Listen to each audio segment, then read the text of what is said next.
En primer lugar, muchas gracias por la invitación a esta entrevista a la página Cálculo para Todos del estado de Tamaulipas y de México. Así que muy agradecido por la invitación y espero que esta plática permita, digamos, entusiasmar a los chicos en algo en que todos y todas somos capaces de aprender, ¿no? Respecto a su artículo, todos somos buenos para las matemáticas. ¿Usted por qué cree que todos somos buenos para las matemáticas? Nosotros somos buenos para la matemática porque venimos codificados con ese gen, digamos, ¿no? Y la prueba de ello es, digamos, de que si nosotros no fuéramos matemáticos, no sustituiríamos, digamos, meses de nacimiento, ¿no? O sea, no adquiriríamos ningún conocimiento que un bebé, un niño adquiere, en todos los elementos que él hace. El niño, desde que está en sus primeros meses, ¿no? Y después pasa un año, 2 años, sabe comparar, sabe agrupar. Son elementos que el niño, digamos, le enseñan cuando está muy pequeñito. Y eso de agrupar, eso de comparar, y eso de tener, digamos, la capacidad espacial para poderse movilizar dentro, son los tres elementos que tienen las estructuras matemáticas. Las estructuras matemáticas tienen estructuras de orden, ¿no? Para comparar, tienen estructuras algebraicas para agrupar, y tienen estructuras topológicas que son las que le da la inteligencia espacial al niño. Entonces, venimos codificados con esa estructura, ¿no? Lo que sucede, bueno, a insistir, es que el niño pierde esa capacidad de asombro. Las capacidades matemáticas las tenemos todas, de toda la vida. Nosotros podemos aprender matemática independiente de la edad que tengamos. Nos va a costar más, obviamente, porque el cerebro humano es como un músculo. O sea, el músculo, si tú no lo ejercitas, se atrofia. El cerebro humano también, si uno no ejercita sus capacidades matemáticas, se va a ir atrofiando de a poco, pero no al 100%. Porque si no, nosotros pues no podríamos ni cruzar la calle, nos atropellaría un auto. O sea, no podríamos hacer cosas intuitivas que lo hacemos normalmente sin saber ni siquiera ni sumar ni ninguna, entre comillas, digamos, formación matemática. Entonces, si no tuviéramos eso, nos hubiésemos extinguido como especie hace mucho tiempo ya. No hubiésemos desarrollado nada, no hubiésemos podido vivir acá. La vida sin matemática no se concibe, no podríamos vivir sin matemática. Lo que pasa es que las personas no tienen conciencia de eso, ¿no? No hay una conciencia, no saben, pero yo te digo, o sea, si no hay comunicación, que es el otro elemento importante, ¿no? Y matemática, nosotros no viviríamos mucho tiempo, imagínate. O sea, si el niño no, desde que nace, ve los colores y distingue cosas, ¿no? Imagínate que no pueda hacer eso. Esa persona no podría ver, no podría desarrollar su vista, su sentido de la vista, si el que no podría tener lógicas en su cerebro. ¿Te das cuenta? O sea, está todo ahí. Hay que saber estimular para que no pierda esa capacidad de asombro, de preguntarse por qué, de amar el conocimiento. Eso es lo que yo siempre insisto. Amar el conocimiento de aprender. Es el felicidad.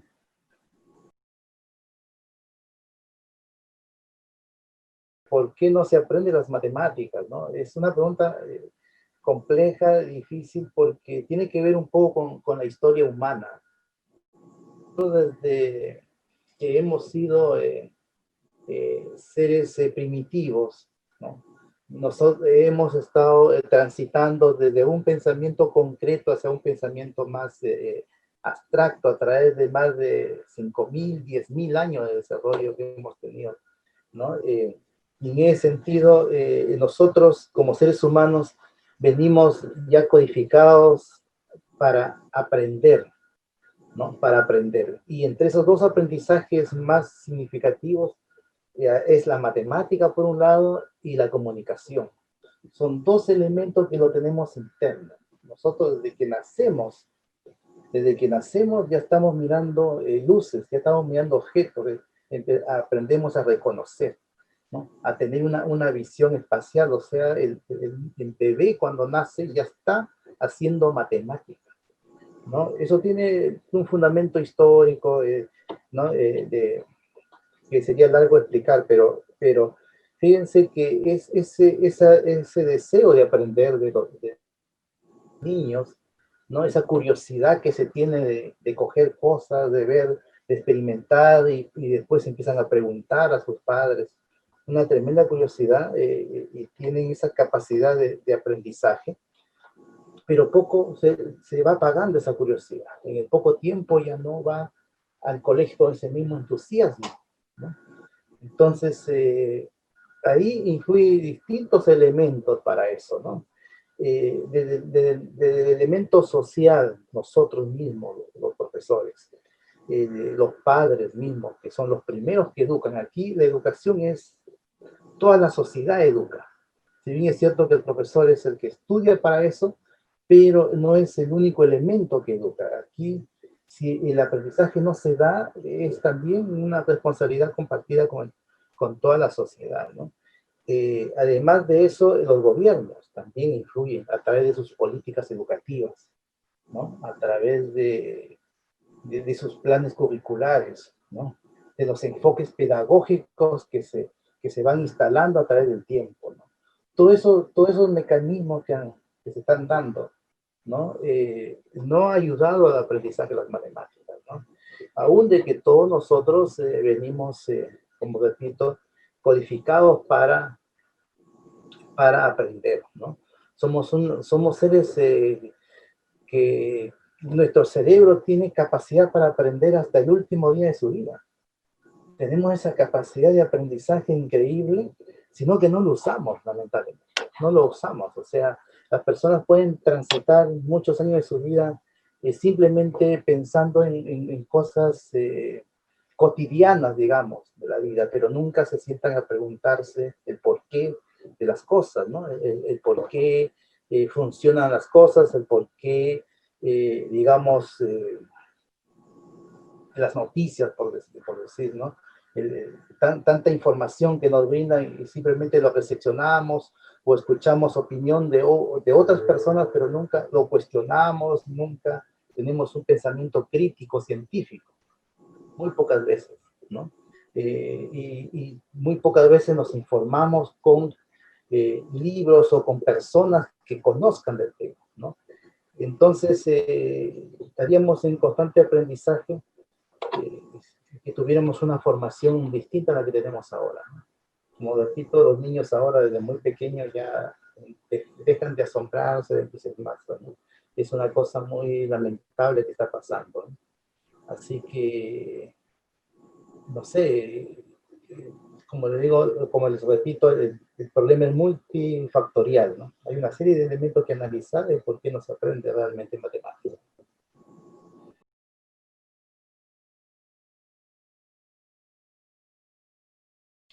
Mira, la manera como se enseña la matemática tiene también su historia, ¿no? Porque la matemática, o sea, el conocimiento no solamente matemático, filosófico, científico de la antigua Grecia, por ejemplo, era bastante elitista, ¿no? La educación en general, en la gran parte de la historia ha sido bastante elitista, o sea, una educación solamente reducida, primero por las élites aristocráticas, hijos de los reyes, por ejemplo, ¿no? La gente de mucho dinero podía acceder a la educación, eh, pero eso fue cambiando prácticamente entrando al siglo XX y a mediados del siglo XX hubo un suceso de, digamos, de masificación de la educación. Entonces, ya a esas alturas de, digamos, de la historia, una matemática ya de más de 5.000 años de desarrollo, ¿no? Hecho por personas de alto talento para desarrollar todo el conocimiento que ahora tenemos, se instaló el problema de cómo enseñar matemática o ese conocimiento a toda la población, porque hubo una masificación, una creación de universidades, de escuelas, qué sé yo.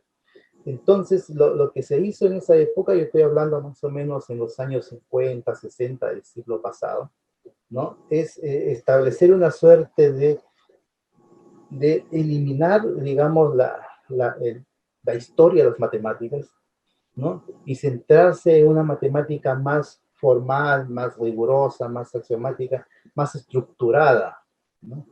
Eso fue influenciado por la escuela francesa, ¿ya? Y eso fue más o menos en los años 40, 50, donde los grandes matemáticos franceses iniciaron toda una corriente para eliminar todas las matemáticas y centrarse en la parte formal de las matemáticas, ¿no? De tal manera que en esos años se de cambios curriculares para introducir estos conceptos modernos de la matemática de esa época desde los primeros años de nuestra educación.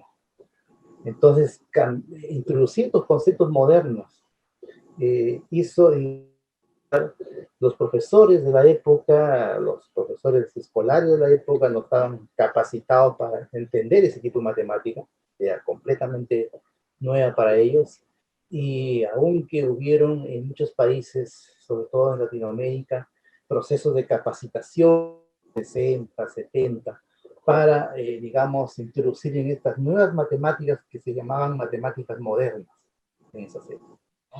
La famosa matemática moderna, en donde se estudiaba ya cosas más estructuradas de la matemática, y eso ha continuado. Entonces, esa fue la primera ruptura, y por eso no se, digamos, desde ahí se inició lo que se llama la crisis de la enseñanza de las matemáticas. Empezaron ya a, digamos, a no entender muchas cosas, ¿no? Porque ni siquiera los profesores estaban calificados para hacerlo. Era muy difícil capacitar a los profesores en esa época, ¿no? Profesores que venían con una formación distinta y colocarle, digamos, todo esto tendría que reformularse a través de teoría de conjuntos, por ejemplo. Empezó a hablarse de conjuntos en esa época de manera, digamos, formal, muy estricta, de manera matemática. Hasta la fecha le cuesta a los profesores, a los estudiantes de pedagogía, hasta la fecha les cuesta, digamos, estudiar ese tipo de teoría de conjuntos, en donde se basa toda la matemática moderna. O sea, todo lo que uno estudia ahora desde los primeros grados de primaria, de secundaria, se basa en conjuntos, todo. Entonces, una teoría inventada, recién al fin del siglo XIX, principio del XX. Ahí estaba recién inventada, entonces eso digamos, perjudicó bastante el aprendizaje, pero por otro lado, ese método logró de que las matemáticas se potenciaran como nunca antes se habían hecho. Este método formal que cuento, ese método ha logrado en este momento que las matemáticas, así como la investigación matemática, la creación del conocimiento matemático, se haya disparado de manera exponencial, ¿no? Se calcula que en 30 años se ha investigado más que todos los siglos pasados de nuestra historia, ¿no? En cuanto a matemática, pero en cuanto a que este conocimiento sea transmitido a las generaciones a través de la enseñanza media básica, ha sido todo un retroceso tremendo, ¿no? O sea, aquí ya está instalada en este momento, miren, ya estamos entrando a la tercera década del siglo XXI. Y este problema sigue igual, como en los años 70, exactamente igual. O sea, es una cosa que debemos preocuparnos, porque se ha generado una mala fama de las matemáticas a nivel social, ¿no? Muy estigmatizada la matemática, ¿no? Siendo una ciencia que es netamente necesaria para nuestra subsistencia. O sea, una persona que no, imaginen, yo afirmo, venimos codificados como matemáticos, aunque no tengamos formación matemática, aunque nunca hayamos ido a la escuela, por ejemplo, pero nosotros No podemos, una persona sí puede salir, por ejemplo, a la calle y hace esa persona, no crean que si viene un vehículo, él se lanza y camina nomás, no, él hace un cálculo mental para no chocarse con el vehículo. ¿Te dan cuenta? O sea, él tiene la matemática instalada, aunque no sepa, no tenga educación formal. Si no tuviéramos matemática, ya hubiésemos desaparecido como especie, no supiéramos cómo manejarnos en esta sociedad, ¿no? Nada, o sea, no haríamos ningún cálculo, este mundo no fuera matemático como lo es. O sea, es algo imprescindible para nosotros. Sin embargo, no se aprende bien.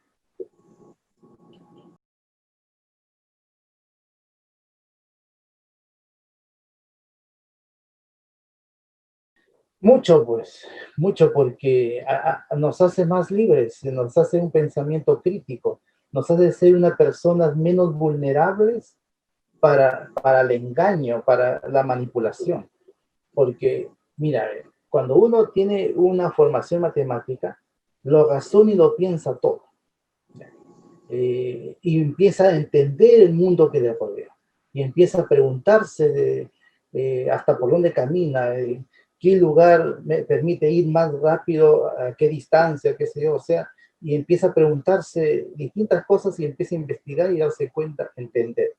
Por un lado es eso, pero por otro lado te da un nivel de desarrollo mental que te permite, digamos, tener un pensamiento reflexivo, crítico y hasta filosófico de las cosas cotidianas que él puede estar pasando, digamos, ¿no?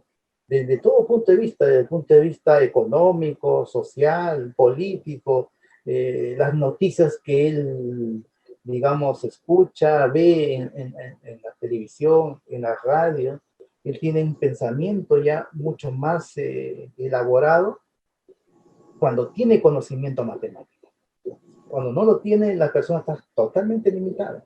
Es muy vulnerable, es muy manejable, susceptible a ser manipulada por medios de comunicación, por el medio social donde se desenvuelve, qué sé yo. O sea, por eso es importante la educación matemática. Por eso. Claro. Aparte que nos inculca valores. ¿Eh? La formación matemática es valórica. La formación matemática le da, mira, aparte de una estructura mental, te da una forma de ver la vida como digamos, con ética y con valores. ¿Por qué? Porque el trabajo matemático tiene eso. El trabajo matemático es netamente, tiene una certeza, los resultados matemáticos, los ejercicios, los problemas matemáticos, una certeza, tiene una suerte de solución a través de colectiva, digamos, porque varias personas, varios chicos pueden también intentar resolver colectivamente un problema.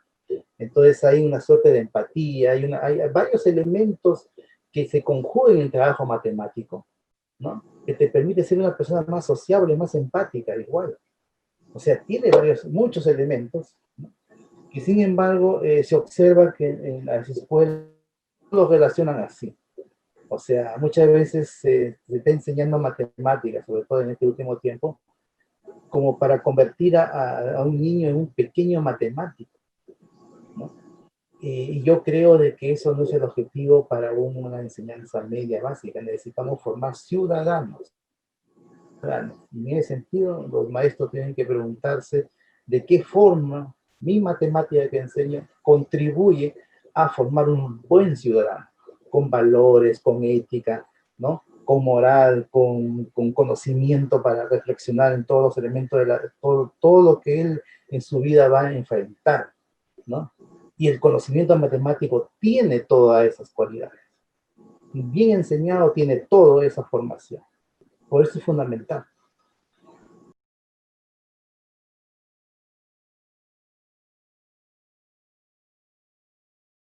Eh, Mira, para aprender matemática y para aprender cualquier disciplina,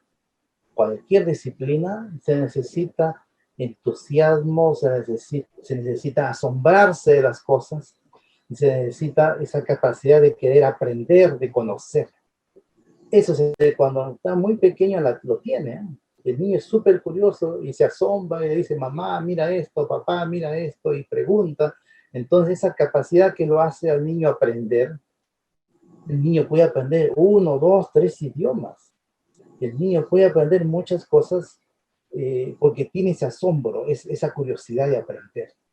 Si nosotros mantuviéramos eso a lo largo de nuestra vida, imagínense la cantidad de cosas que podamos aprender, que podamos nosotros, estaríamos construyendo otro tipo de sociedad con matemáticas, ¿no? Claro. Lamentablemente perdemos esa capacidad de asombro, de querer aprender, lo perdemos en el poco tiempo, y nos volvemos otro tipo de persona ya, eh, pero eso es para mí todo, o sea, para mí todo lo que significa digamos, no tener un buen profesor, no tener programas curriculares buenos, no tener una política educativa que sea, digamos, estimulante para el niño. Todas esas cosas se superan si es que los chicos tuvieran esa capacidad de asombro, esa capacidad de querer aprender. Todo eso, Claro. él solo, aunque no tuviera un buen profesor. La información en estas épocas, en este momento, la información está en un pequeño celular, o sea, está la información del mundo, o sea, por información ya lo tenemos a la mano. Lo que necesitamos es capacidad de asombro, capacidad de querer aprender, de conocer, de saber, ¿no? Esa es la felicidad, como decía Aristóteles, ¿no? La felicidad es eso, es aprender, conocer, asombrarse, eso es ser feliz. Desafortunadamente la sociedad nos está manejando así, pues. Se está manejando utilitariamente, ¿no? Felicidad se asocia a tener un buen vehículo, tener grandes propiedades, casas, viajar, qué sé yo, ¿no? Pero, pero, pero la verdad es que las personas que tienen amor al conocimiento, cultura, necesitan poco para vivir, necesitan libros y nada más para vivir. Ahora ni siquiera libros porque están en internet. O sea, y lo más importante es aprender, conocer, amor al conocimiento, ¿no?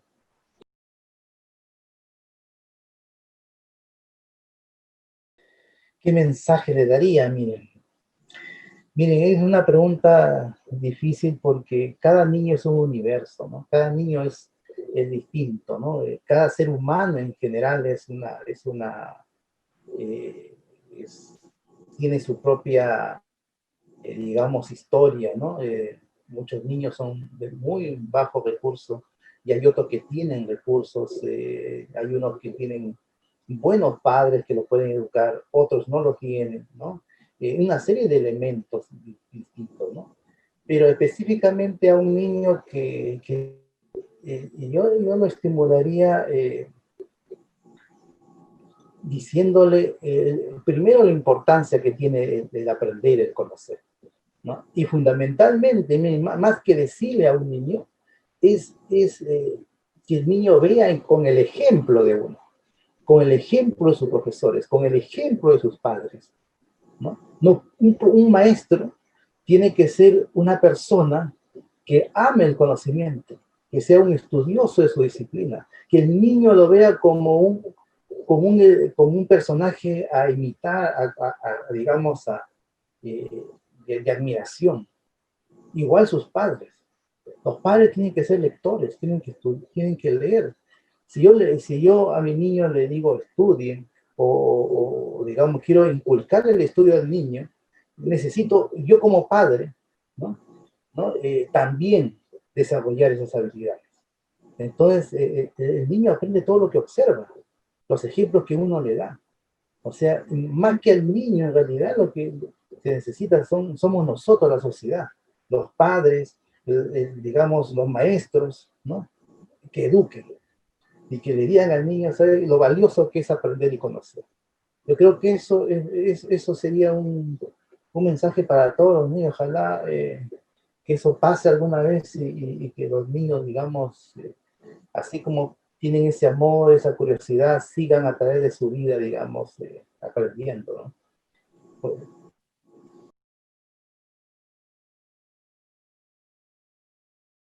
Ah, el gusto por las matemáticas. Mira, es la segunda vez que me han preguntado sobre ese tema y yo quiero decir lo siguiente. Mira.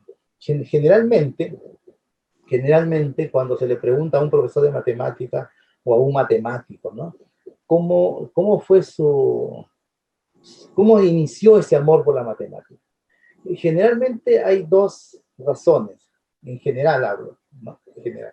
La mayoría dice, bueno, porque en algún momento de mi vida, ¿no? Me tocó un profesor, ¿no? Fíjense lo potente que es ser un profesor. Un profesor te puede marcar para toda la vida, ¿no? Un buen profesor, ¿no? Que me hizo ver lo que era la matemática. Antes mis profesores eran aburridos, me hacían puros cálculos y yo no entendía por qué tenía que hacerlos de manera precisa. Entonces vino este otro profesor y me cambió, ¿no? Y de ahí me empezó a estimular. Esto es importante también. Y la otra manera, que también muchas personas dicen, ¿no?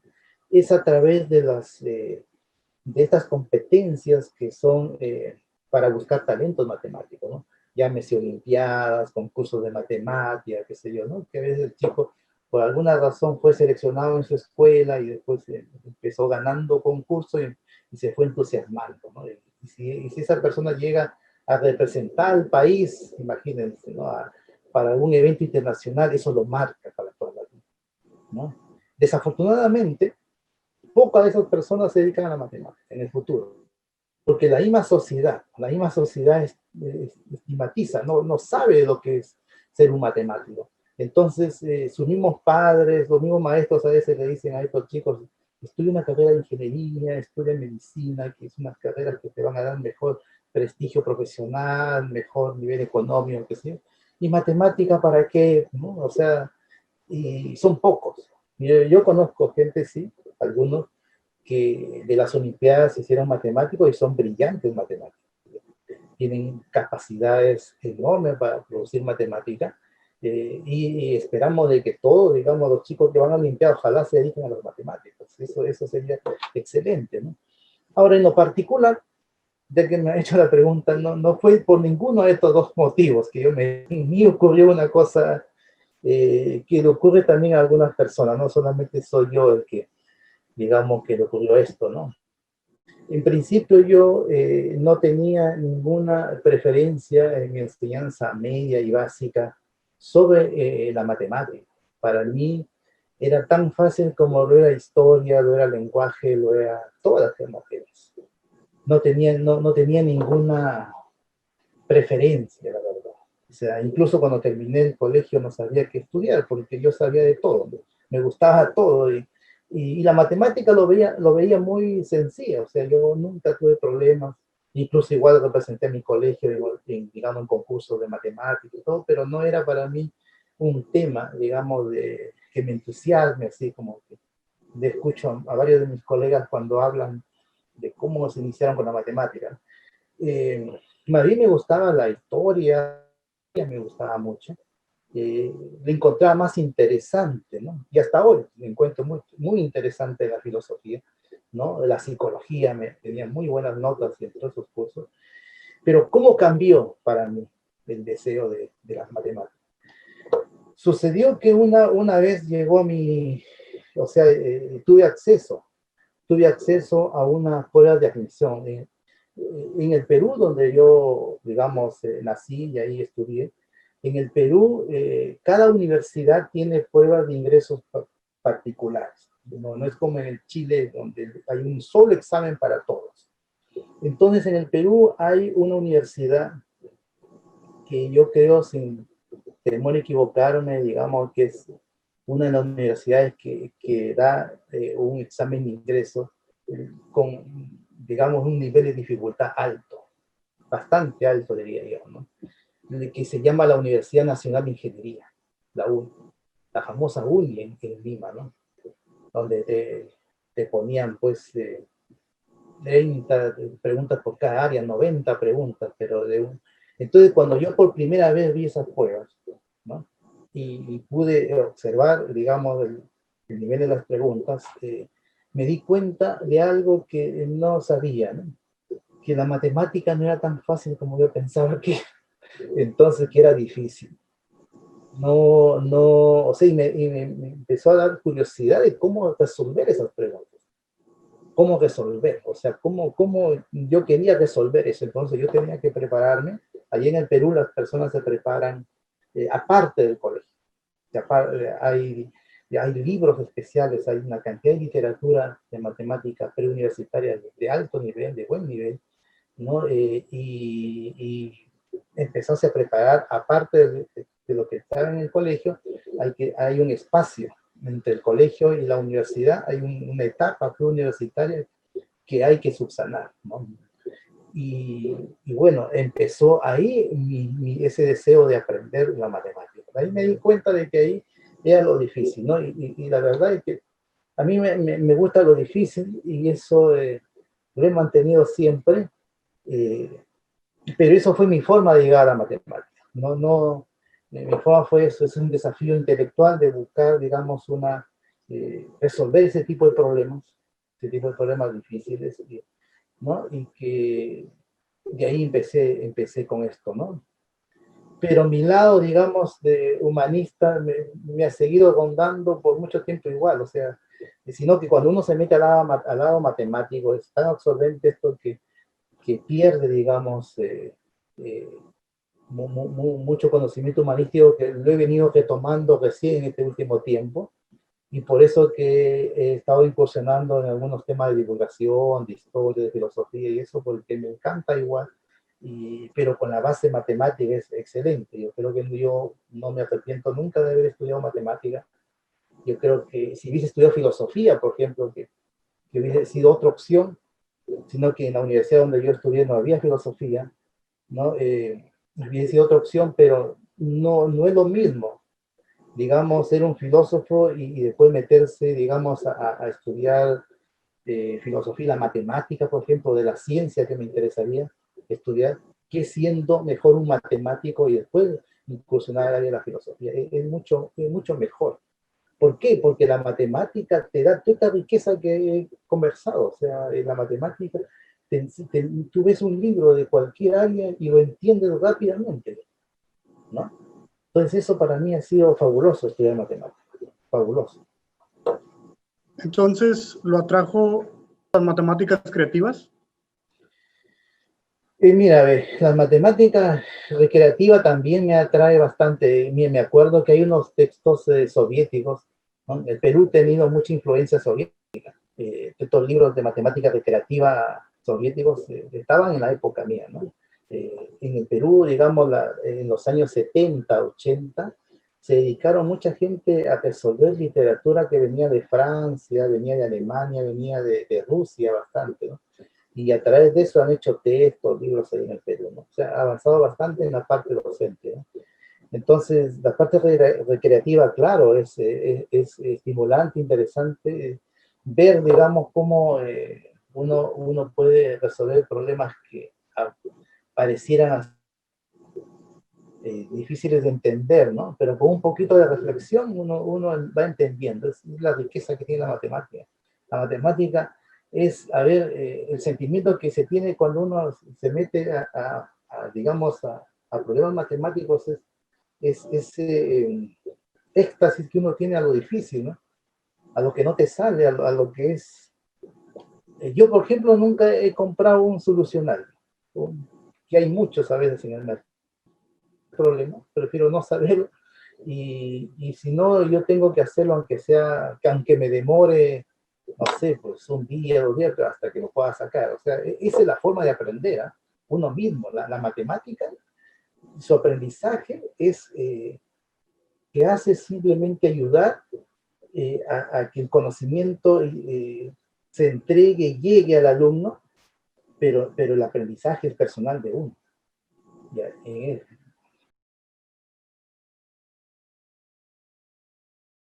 sí, pues por supuesto. Mira, en ese aspecto hay ejemplos muy bonitos en la historia, ¿no? De personas, de personajes que no han tenido una educación formal en matemática, pero que se han convertido en brillantes matemáticos, ¿sí? de una educación formal, ¿no? Pero son excepciones. Eso de ahí, que en la historia hay personajes así, son excepciones.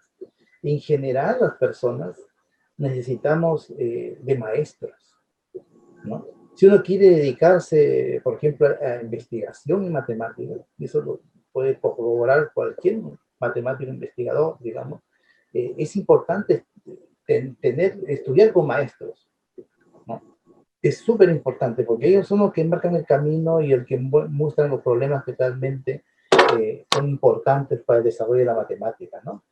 Pero a nivel ya, digamos, de escolar, claro, o sea, el hecho de que el chico sea una persona que tenga una conciencia de autoaprendizaje, ¿no? Autodidacta, ¿no? Es valioso. O sea, si todos fuéramos autodidactas, yo creo que este mundo fuera otro, ¿no? Sí, pues es importante también. A nivel básico, mira, en la formación docente se ha pasado también por etapas. ¿Ya? Hay una etapa de enseñanza que se le llama la enseñanza antigua, hay una etapa que se llama la enseñanza clásica, y otra etapa ahora de enseñanza un poco más, digamos, científica, ¿no? En la enseñanza clásica, ¿ya? Que es lo que muchos de nuestros profesores estaban dentro de esa clasificación, es ver la enseñanza como un arte. Nos ve la enseñanza como que tengo que yo saber mucho y tener mi talento para transmitir, ¿no? Hacer una buena pizarra, digamos, muy, digamos, con buena letra, caligrafía, buena explicación, qué sé yo. Esa es la pedagogía antigua, ¿no? Después viene un tipo de pedagogía que nació justamente los años 70, digamos, que se le llama la pedagogía clásica, en donde ya intervienen ahí distintas formas de aprendizaje, interviene la psicología también, varias corrientes del aprendizaje de matemáticas, ¿no? Eh, y hasta ahí, realmente que la gran mayoría de profesores se ha formado así. Se ha formado, uno ve los currículos de los profesores de básico, de media, uno observa fuertemente, digamos, influencia del constructivismo, por ejemplo, ¿no? Del conductivismo para enseñar las matemáticas, ¿no? Pero eso ha sido ya superado, ya como en los años 80, ¿no? Donde aparecen ya líneas de investigación un poco más rigurosas y científicas que se le ha llamado la didáctica de las matemáticas, ¿no? Aquí en México hay una escuela muy potente, muy interesante, una escuela llamada Matemática Educativa, ¿no? Que hace en México. También tiene una escuela matemática muy potente. Y yo qué le diría a los maestros, ¿no? Formarse en esas escuelas, formarse. Es importante la formación en las escuelas. Es lo más, digamos, contemporáneo que hay con respecto al aprendizaje de las matemáticas. Pero no hay que perder de vista que todo eso no digamos, ser muy bueno para a enseñar mejor si es que uno no sabe la disciplina. Entonces yo partiría primero diciéndole, conozcamos la disciplina bien primero, la disciplina matemática, ¿no? Un profesor que no sabe la disciplina bien, yo dudo bastante, por más formación pedagógica, didáctica que tenga, que pueda enseñar con la solidez que necesita un profesor, ¿ya? Así que eso yo le recomendaría bastante. Una buena formación matemática y estudiar estas nuevas corrientes de la didáctica de las matemáticas que están en auge y en desarrollo ahora, ¿no?